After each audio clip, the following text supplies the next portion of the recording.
Wise Up, episode 13 on this lovely Thursday, February 15th. And the Wise County Courthouse is undergoing some changes. I think we have a new tallest point in Wise County now. That's a huge crane. It's a very large crane. Like you driving up, you're like, what is going? Like, are they about to like take this thing down? No.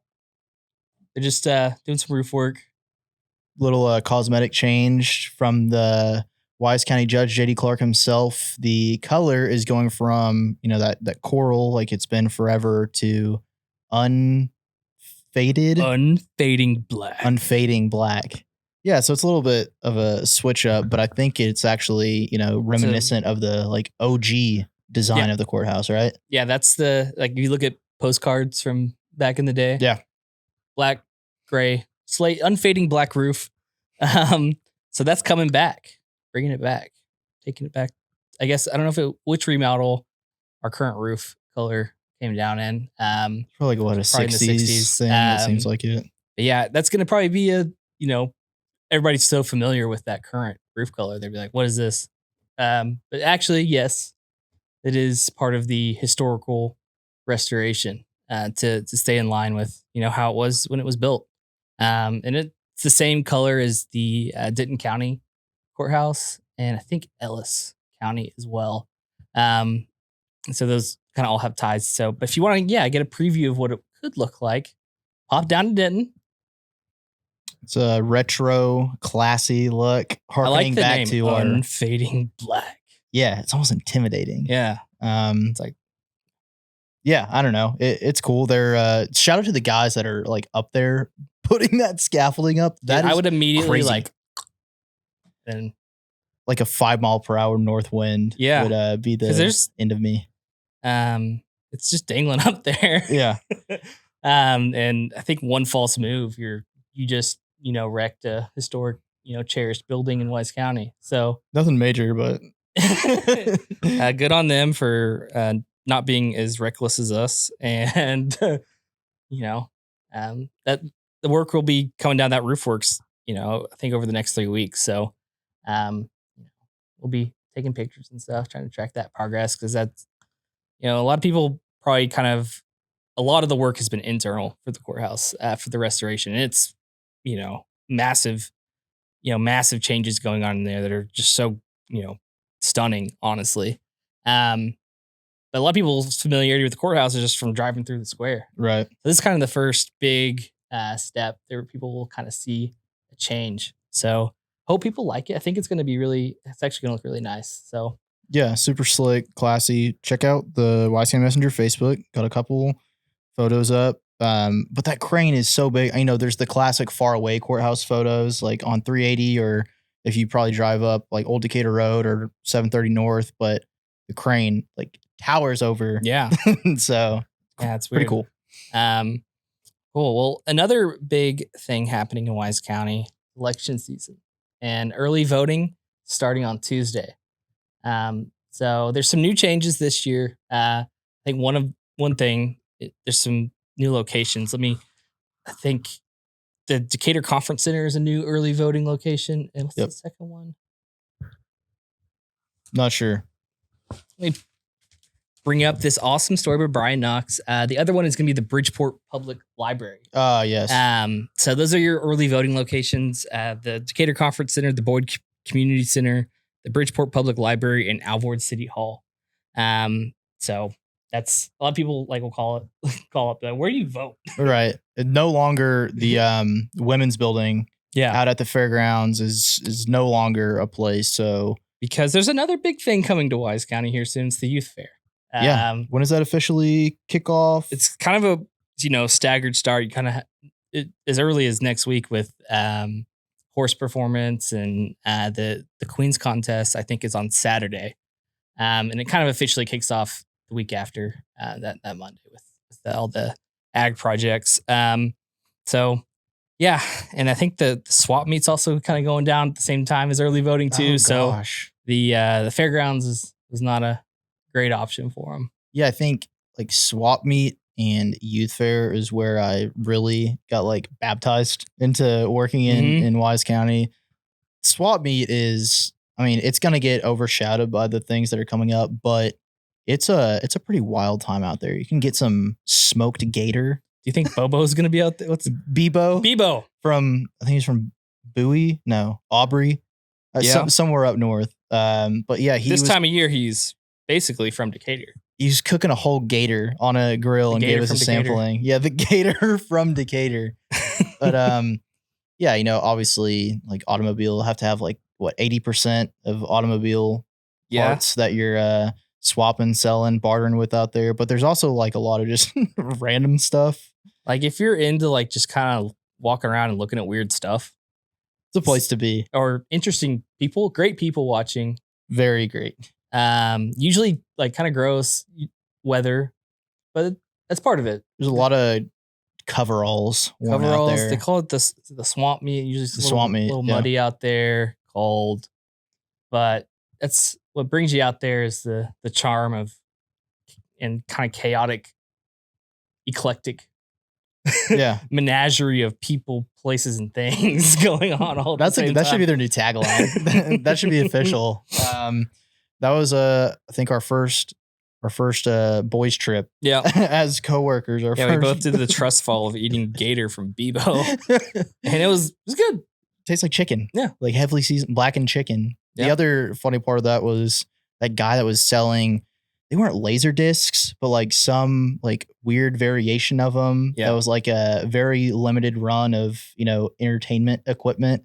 Like, this is trying to make small talk, right? Like, doesn't just want to be a weird guy rolling up with a camera. Like, hey man, what are these things? Like, what do you know about them? He's like, well, I don't know. I'll Google it for you. It's like, man, that's not the point. Like, I could also do that, but there's a lot of that out there. So yeah. But yeah, good conversations, good, interesting people. It's a place to be. Well, you got all these antique vehicles that people are, that I think that's a lot of it. It's like, where else were you going to find this random part that? Yeah, it's like high density environment there of random parts. Like all the what are they called, rat rods? That like a father and son project or something. It's like it started out as this old beat up rusty shell of a vehicle, and and then it ends up out at the Decatur swap meet.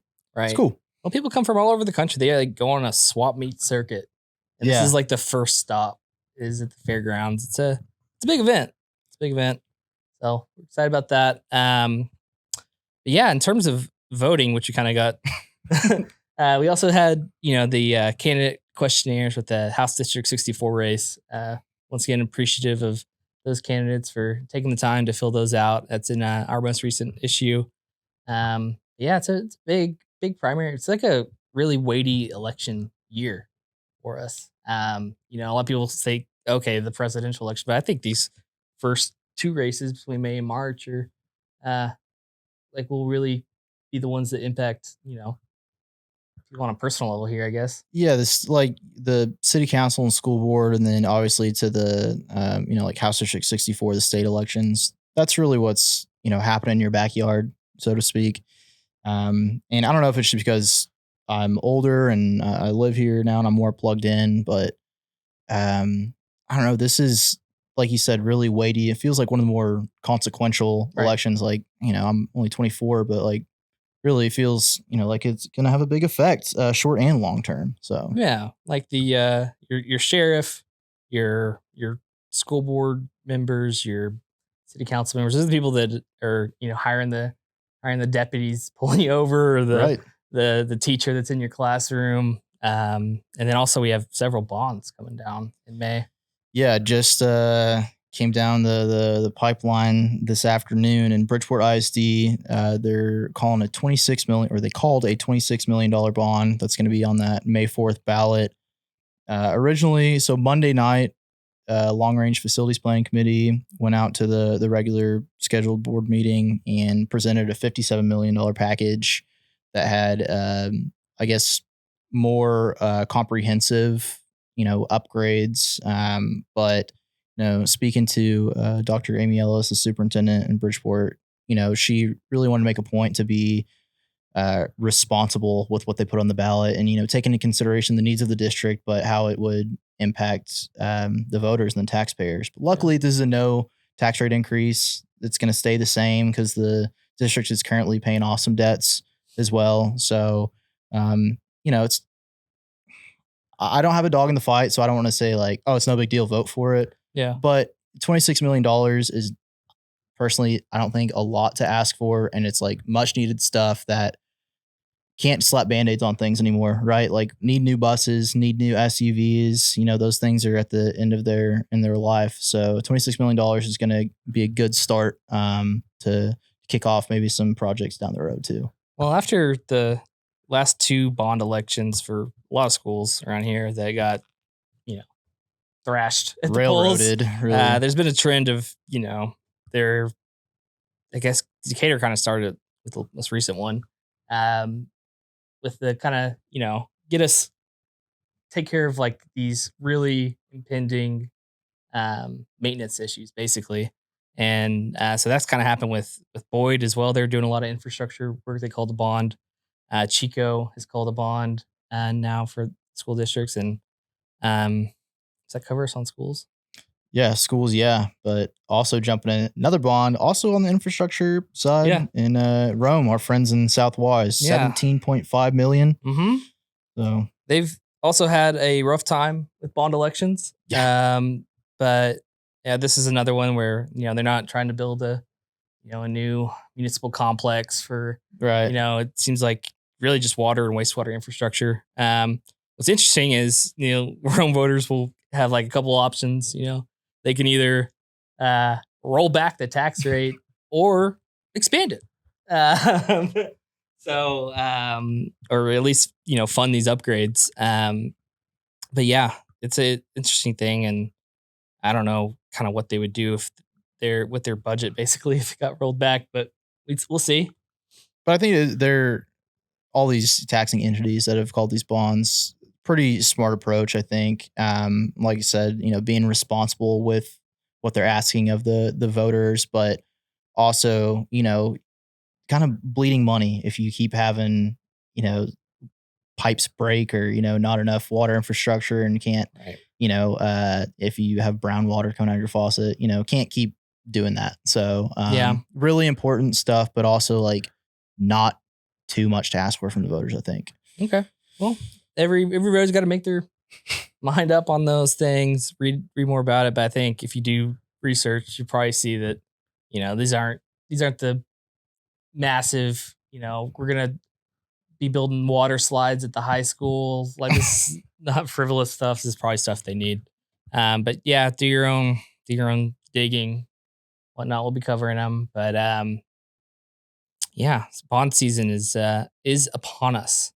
But yeah, once again, early voting starts next week. Get out to the polls Tuesday. Read up, make your choice. Got a lot of races on there. House District 64, Congressional District 26. Obviously our sheriff's race, and there's some more on there too. Those are kind of the headliners though. But yeah, pick up a paper though if you want to read more about. There's a bunch of good information on maybe some changes for early voting. So I read up on that. But what else we got? Scanner Tales. What happened on the scanner this week? Could you refresh me?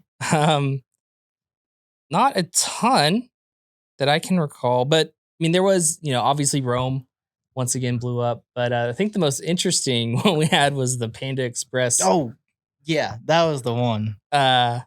Which was just fun because Facebook comments are a battle, to say the least. And I guess one thing that I'd like people to know, I guess, before they hop off and fire off on us in the comment section is, like every time, a lot of times when we post something, it's that initial, the initial thing that comes over the radio, and I guess based off the call information, the dispatcher will kind of categorize it and go, okay, gauging the severity of the wreck and go if it's a major or minor accident.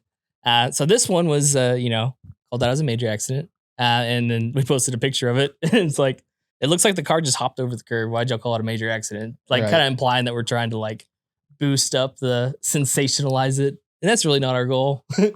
Yeah, I don't know. I love it doesn't get under my skin as much anymore, but oh, Messenger at it again, spreading lies. Oh, You know, it's gosh. like, yeah, yep, that's our aim. You know, this is dirty journalism. No, that's, you know, we report it how it's called out. And Yeah, we had some people saying like, why don't y'all wait? And then y'all can, it's like, you know, half people, A, they're like, why aren't y'all posting about this yet?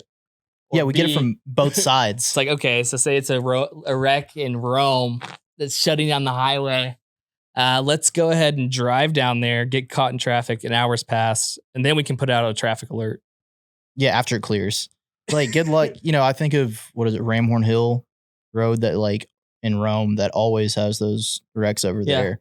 Like, it literally, it takes 30 minutes to get there and then try to find a safe place to pull over, like, in a median, walk a half mile, assess the wreck, and, like, then send out the traffic alert. Like, I don't know. You know, it's not perfect, but we do our best. We're We do sharing what our we can. gripes. Sorry if this is like too negative. You know, we know that's an important part of our job is to share rec information and get, you know, spread the word, especially if, you know, you're about to drive home. You want to Yeah. know you're going to be sitting in traffic for an hour. But yeah, it's a part of our job that, you know, and comments and people and negative feedback is also a part of our job. But yeah, just, you know, maybe we can just stop for a week or so and See what happens. Oh God, that'd be see if bad. people would be happier or more upset. Who knows? We Well, won't do that. I will Promise. say, I'm going to introduce a new feature we have here on Speaking of feedback, Wise Up. Yes, if you would like to leave feedback for the podcast, for the newspaper, whatever we're doing, if you just want to ask a question, fire off on us. yeah, if you just want to really railroad us here right on the air, we have a new voicemail box set up where you can call in or you can text and leave a message. And we'll this is gonna be a recurring segment starting next week or maybe the week after. Right. And that phone number is, get your pen and paper ready. Give you a second. All right. Area code 940-242-1931. So that's 940-242-1931. Yeah. That is the official phone number of the Wise Up podcast. Right. And I like the idea just to, you know, someone has like, hey, you know, what's going on with this, or we don't mind talking about that, or if it's something funny, we'll just play the whole thing. Oh, that is my alarm All to right. leave for Abilene here in the next 30 minutes, which brings us into sports talk. Yes. Sports talk. We do, you know, we got swimmers at the state meet today. Sure Micah's got us for the Micah Minute on that one for the most recent preliminary round results. But yeah, Micah Minute time. Let's go. Hey guys, welcome back to the Micah Minute. Congratulations to everybody competing at the state swim meet this weekend. I'll be out there on Friday for finals. I'll let you know Decatur is in A finals in 11 events, including all 3 relays. B finals, Decatur has 4. Boyd Libby Vaughn is in B finals in her event. Talk to you about girls basketball. Got a lot of basketball playoffs going on right now. Decatur, Bridgeport, and Paradise with by-district wins. Slidell fell to Throckmorton in the first round. Area round games are Thursday and Friday. Boys basketball, Decatur, Paradise, Slidell are clinchers. Boyd and Bridgeport will play 4th place seeding games, so they have a chance to get in still. TCAF, VCA, both teams in the state semifinals. Finals will be on Monday at Lake Country Christian School in Fort Worth. Big Sandy Soccer, Decatur girls win 5-3 in penalty kicks. Decatur boys gave up a 2-goal lead, lost to Bridgeport 6-2. Thanks for listening to the Micah Minute and listen to the Wise Up podcast. This time I get to thank you in person. Thank you, Micah, for that important sports update. As you may have heard, Brendan was had to go. You know, he got that call, he got that alarm. He's going to Abilene. So I got a new host here. Help us out. Help us land this plane. Okay. And Micah, I guess one thing I want to plug at least to send this thing off is the daddy-daughter dances. I think that was one of the first things that you covered here. It was the first thing I covered at the Messenger. I kind of did a little work for realignment that year because that was a realignment year before I officially started. But officially, daddy-daughter dance was my first front page photo in the Messenger in 2020. Yeah. Right before COVID. You get to fight for that spot one more time. I do. Here. I'm on call this weekend, and after I get back from the state swim meet on Friday, get a little nap, and then off to daddy-daughter dance. They're going to have that at noon, noon, 3, and 6. And from what I heard, the 3 o'clock's already sold out. So it's the hottest ticket in town right now. Tickets still on sale for noon and 6 o'clock. Okay. So, all right. Well, shout out to you. What a sports and news warrior here. We got him, he's covering a game tonight, flying out.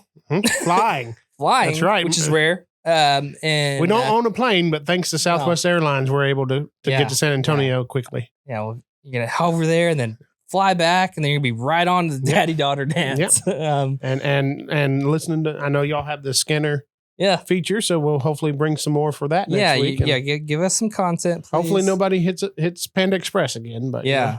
But yeah, man. Well, so thank you guys for joining us. Hopefully, maybe Mikey just took Brendan's job. Yeah. Who knows? I mean, let's face it. Come on. Different camera angle. Stay tuned for the Brendan Minute next week. Yeah, the Brendan. I think so. I think we need to trade spots. That's a great idea. Well, thank you guys for joining us. Tune in next week. Bye.